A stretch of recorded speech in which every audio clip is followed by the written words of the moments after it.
और एक निवेदन आप सबसे करूंगा, जिसके घर में क्लेश ज्यादा मचता हो, बहुत ज्यादा क्लेश मच रहा हो, बहुत ज्यादा झगड़े होते हो, बहुत ज्यादा, तो महाराज शंकर भगवान पर थोड़ा सा चावल एक कटोरी में गला लो, थोड़ा सा चावल गलाओ, गलाकर उसको पीस लो, पीस कर उस चावल में थोड़ा सा चंदन, थोड़ी सी हल्दी डाल लो, उसका उपटन तैयार करो। बुधवार के दिन, कोई भी बुधवार, शंकर जी के मंदिर में जाकर शंकर भगवान के शिवलिंग पर उस चावल का लेपन करो। 7 लोटा पानी, मात्र 7 लोटा पानी शंकर को समर्पित करो, शिव को समर्पित। अपनी कामना कर कर अपना भाव रखो। जब वापिस चलो, जिस कटोरी में से भगवान शंकर को आपने उपटन लगाया था, वही कटोरी घर लेकर आओ। घर के मूल स्थान जो भी हैं, हर हॉल में, कमरे में उसकी एक एक बिंदी लगा दीजिए। मात्र 3 बुधवार आप कर लीजिए, आपके घर में कभी क्लेश नहीं हो सकता। भूमि का कितना भी दोष होगा, सिद्ध हो। जिस घर में रुपया आ रहा है, जा रहा है, 1 रुपए कमा रहे हो, 100 रुपए खर्च हो रहा है, घर में पैसा नहीं दिख रहा। व्यापार तो अच्छा कर रहे हो, घर में 4 लोग कमा रहे हैं, सब कोई मिलकर कमा रहा है, तो भी पैसा नहीं दिख रहा, तो भी धन नहीं दिख रहा, रुपया नहीं दिख रहा। महाराज, अगर धन संचिता में नहीं पड़ रहा हो, धन संचिता में नहीं आ रहा, तो महाराज शिव महापुराण की कथा कहती है, तिल्ली का लेपन, तिल्ली काले कलर की तिल को लेकर उसके साथ में थोड़ा सा चावल,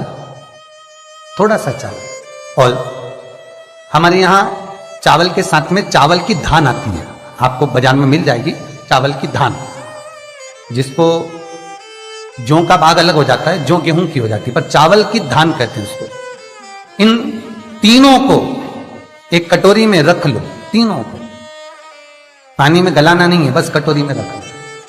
महाराज, दरवाजे के नजदीक में, जब दरवाजे से अपन बाहर निकलते हैं तो उल्टे भाग में उसको रख दिया जाए।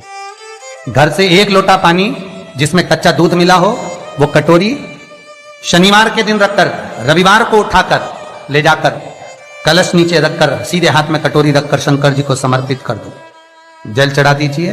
बाबा भोलेनाथ के जो चरण पादुका है, उस पादुका में वही तिल्ली, वही चावल का भात, वही जौ, जो आप चावल का धान बोलेंगे, धान, उसको लेकर दोनों भाग पर समर्पित कर दो। आते समय वो दोनों भाग पर चढ़ी हुई तीनों चीजें उठाकर लेकर आ जाइए। दुकान में, व्यापार में, व्यवसाय वाली जगह पर उसको रख दीजिए। कभी जिंदगी में संपदा कम नहीं होगी, संपदा बढ़ेगी। 3 रविवार आपको करना है सुख की प्राप्ति के लिए, ये भूमि के दोष को मिटाने के लिए। आपको कथा में पहले भी कहा था, 12 नक्षत्र, समय, घड़ी, पल, दिन, ये जितने भी बनाए हैं मेरे महादेव ने बनाए, मेरे शंकर ने निर्मित किए। एक एक पल, एक एक घड़ी, एक एक क्षण शिव बना था। 4 महीने चतुर्मास के भगवान विष्णु देव सोनी एकादशी पर जब सोने जाते हैं, तो भगवान शंकर को बुलाकर कहते हैं, ये 4 महीने जितना दान, पुण्य, सत्कर्म, संकीर्तन, भजन, कीर्तन जो होगा शंकर, ये मैं नहीं करा सकता, तुम करा सकते। इसलिए चतुर्मास की शुरुआत ही श्रावण से, इसलिए चतुर्मास की शुरुआत ही श्रावण से। शंकर कहते हैं, पहले जल में चढ़वाता हूं, पहले मैं भजन करवाता हूं, स्मरण करवाता हूं, कीर्तन करवाता हूं, जितना भजन, दान, पुण्य, स्मरण, नाम, कीर्तन जो होगा चतुर्मास के अंतर्गत, वो सब देवभाग को प्राप्त होगा। पितरों को, पूर्वजों को, आहूतों को दान करो, पुण्य करो, सत्कर्म करो। चाहे गौ माता को दो, चाहे बहन बेटी को दो, चाहे किसी भिक्षुक को कुछ दो। उस समय तुम्हारे चेहरे पर सल नहीं होना चाहिए, उस समय तुम्हारे चेहरे पर, तुम्हारी नैनों में अश्रु नहीं होना चाहिए, उस समय तुम्हारे चेहरे पर प्रसन्नता होना चाहिए। घर पर बहन बेटी आ जाए और बहन बेटी राखी बांधने आई, बहन बेटी तीज त्योहार पर आई और तुमने एक साड़ी दी या 500 रुपए दिए या 1000 रुपए दिए या 2000 रुपए दिए और भाभी का मुंह भगोने जैसा हो गया, चेहरा उतरा हुआ। भाई राखी बंधवाने बैठा तो पहले जेब में अंदर से जाकर पत्नी से पूछकर आया, इसको 500 देना है कि 300 देना है।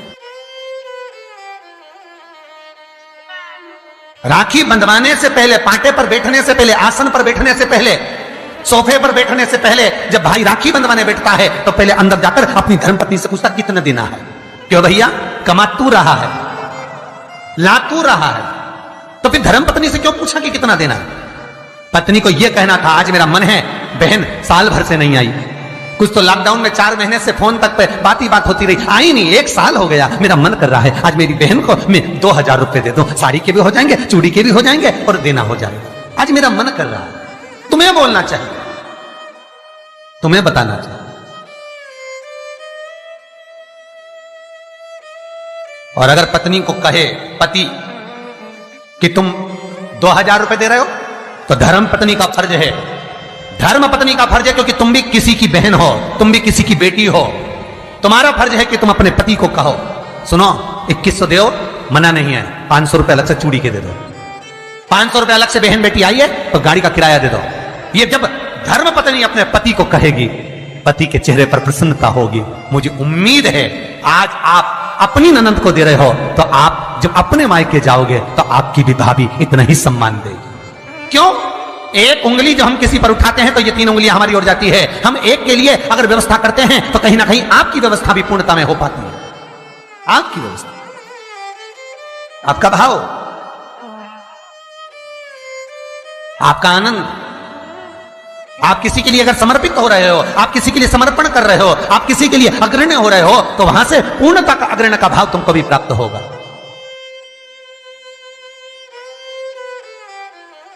रक्षाबंधन पर भाई राखी बंधवाने बैठ रहा है तो धर्मपत्नी से पूछ रहा है कितने रुपए देना है।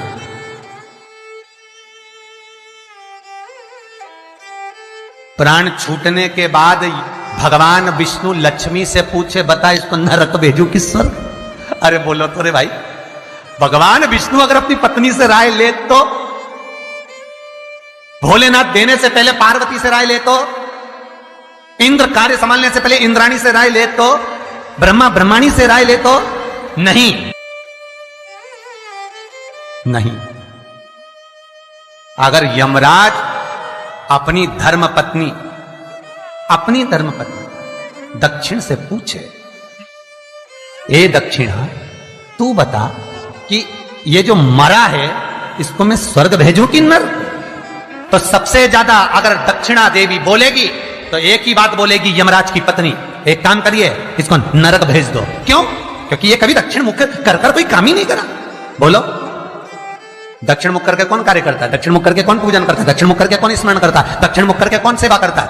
तो दक्षिणा को तो क्रोध आना चाहिए कि ये कभी मेरी ओर मुंह करके कभी भजन नहीं करा, इसने कभी मेरी ओर मुंह कर मेरे को देखा तक नहीं, कभी मेरी ओर मुख नहीं करा। तो दक्षिणा देवी तो क्रोध में आकर बोल देगी इसको नरक भेज दो।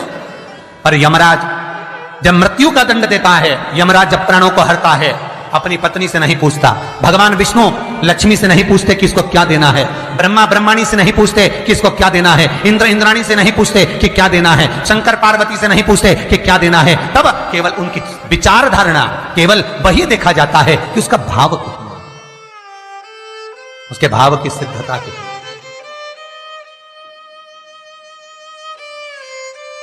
पर आज का जमाना है, बहन जैसे ही आई राखी बांधने, भैया चलो बैठो पाटे पे, अंदर अभी आया, अंदर गया, कितने देना?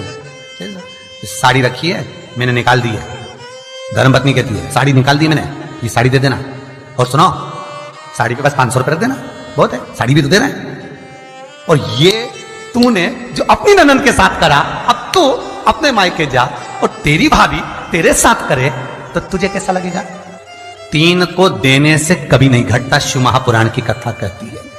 पहला बहन बेटी को देने से, दूसरा गौ माता को देने से, तीसरा संत ब्राह्मण को देने से कभी नहीं घटता महाराज। बढ़ेगा, घटेगा नहीं। बहन बेटी को देने से कभी घटता नहीं है। तुमने जो दिया उसका 4 गुना अगले साल तक तुम्हें प्राप्त हो जाएगा। गौ माता को 1 रोटी दी है, गौ माता के निमित्त से 1 रुपया निकाला है, गौ माता के निमित्त से 1 रुपया भी अगर तुमने दान करा है, पुण्य करा है, उसके निमित्त का अगले वर्ष तक यही तारीख लिख कर रखना, कितना पुण्य प्राप्त होता है, कितना फल प्राप्त होता है, कितनी लक्ष्मी प्राप्त होती है। देने से घटता नहीं है। तीसरा, संत ब्राह्मण को देने से कभी घटता नहीं है। आपने जो दिया उसका 1000 गुना आपको प्राप्त हो जाता है, 1000 गुना। श्री शिवाय नमस्तुभ्यं, श्री सब्सक्राइब करें शिवाय हमारे चैनल वास्तु फैक्ट। नमस्तुभ्यं बेल आइकन दबाएं ताकि आप श्री अपडेट रहें हमारे हर शिवाय वीडियो से। नमस्तुभ्यं